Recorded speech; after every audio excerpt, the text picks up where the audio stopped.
tema. Saludamos a Fernanda Avendaño, investigadora del Instituto Mexicano para la Competitividad. Fernanda, muy buenas noches, bienvenida.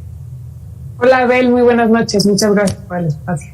Hoy el presidente centró su discurso del combate a la corrupción en eliminar la condonación de impuestos a grandes empresas, en los ahorros del aeropuerto de Texcoco y en los ahorros por la austeridad republicana. ¿Podemos calificar estos informes como un avance en el combate a la corrupción o definitivamente solo se quedan ahí en el discurso? Pues contrario a estas afirmaciones que mencionas y en general al discurso de combate a la corrupción que hemos oído ya desde hace 3 años, pues los datos, la evidencia nos muestra que no necesariamente ni se acabó la corrupción ni tenemos claro qué se está haciendo para combatirla. Es normal en estos discursos hablar sobre los logros, sobre las frases célebres. Faltaron las acciones que se están haciendo, lo mencionaste en un principio, hablaron de un ahorro de $1 billón por el combate a la corrupción y específicamente de $1 billón por contratos, por mejorar los contratos. ¿Qué significa esto y cómo pueden medir los ahorros? No es claro.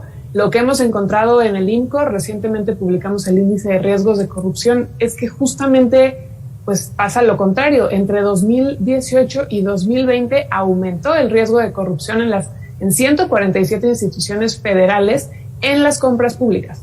Riesgo de corrupción no es lo mismo que corrupción, y eso es importante aclararlo, pero sí habla de prácticas que no están fomentando la competencia, no están promoviendo la transparencia ni cumpliendo la ley. Si ninguno de estos 3 principios se está cumpliendo, o en la mayoría de las compras se está cumpliendo, hablar de ahorros es imposible porque no se puede medir o no se puede identificar y tampoco se puede asegurar que los recursos públicos, específicamente de las contrataciones, como puede ser cualquier obra de infraestructura, pues se esté haciendo de la manera adecuada. El discurso se mantiene con esa bandera de combate a la corrupción, pero las acciones y los datos en compras, en la política de emergencia, por ejemplo, o en las compras que está realizando la UNOPS, los cambios entre Hacienda, UNOPS, ahora tal vez Función Pública, pues no muestra lo mismo y creo que sí es muy importante aclararlo. Claro, también en su discurso en lo general mencionaba ya no hay impunidad en el país, ya no hay corrupción, estamos combatiendo estos fenómenos. Desde el Instituto Mexicano para la Competitividad, ¿cuáles son las cifras reales de estos fenómenos que sí podemos tener con claridad y sobre todo con un sustento académico o incluso de investigación? Sí, así es. Se menciona el acabar con la impunidad, acabar con los hechos y los actores de corrupción, pero pues no hemos visto nada, no hemos visto acciones desde la Secretaría de la Función Pública. Salió Irma Heréndira, entró el nuevo secretario y todavía no queda claro ni cómo se van a hacer este combate a la corrupción, ni qué incluye. El combate a la corrupción no solamente se trata pues de palabras y del discurso, sino de acciones. Hay una acción muy clara que repite el presidente Andrés Manuel López Obrador constantemente, que es sobre la prohibición de las adjudicaciones directas. Esta, en primer lugar, pues hay que decir, prohibir las adjudicaciones directas no resuelve el problema de corrupción y de desvío de recursos que hemos visto en muchos de los contratos.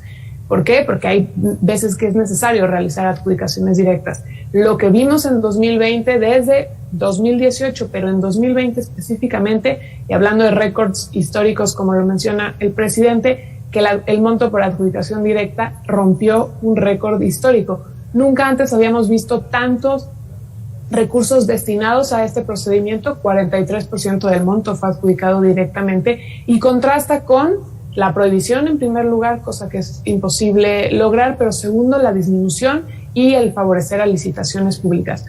En contextos como la pandemia o en contextos de excepción se puede hacer una adjudicación directa, pero que las instituciones estén realizando cada vez más presenta riesgos importantes en corrupción, presenta riesgos en monitorear los recursos públicos y entonces no podemos hablar ni de una de un combate efectivo ni tampoco de una sanción efectiva en este tema. Claro, hay que mencionar que este instrumento de adjudicaciones directas están dentro de la ley, pero tiene sus excepciones y en este caso, como bien destacas, se abre la puerta a la corrupción. Es más fácil que se generen este tipo de actos. A manera de conclusión, entonces, podemos decir que el presidente de México no ha cumplido ese compromiso de campaña y esa bandera de combatir la corrupción, de acabarla. ¿Y cuál sería el camino, sí, para disminuir este fenómeno en el país? Sí, así es. No se ha terminado. Hay dos de los 100 principios de los que hablaba al principio de su gobierno y que parece que todos se han cumplido, es priorizar la licitación pública y tener las compras transparentes bajo acuerdos con la ONU. Hemos visto que no se prioriza la licitación pública y que las compras con la ONU han sido más opacas. Otro de los hallazgos que encontramos en el INCO es que la información de las compras de emergencia o de medicamentos realizadas por la UNOPS son más opacas que las que realizaban las instituciones federales. Entonces es fundamental tener claro que todavía falta y que hay formas de resolverlo. Reformar la ley de adquisiciones y la ley de obra pública es el primer paso para que todos estos mecanismos que en algún momento han sido la puerta para realizar desvío de recursos, como pueden ser los contratos entre entes públicos o instituciones o las adjudicaciones directas, se limiten, se monitoreen y entonces sí veamos que el ahorro sea porque los recursos se están adjudicando de manera eficiente para entonces ver mejores obras de infraestructura, servicios de calidad o bienes públicos. Si no pasa nada de eso, si no se reforma la ley de adquisiciones, difícilmente podemos hablar del combate a la corrupción. Fernanda Avendaño, muchísimas gracias por estos minutos para Mega Noticias. Al contrario, muchas gracias. Buenas noches. Bueno, pues ahí el comentario de Fernanda Avendaño. En una mesa de debate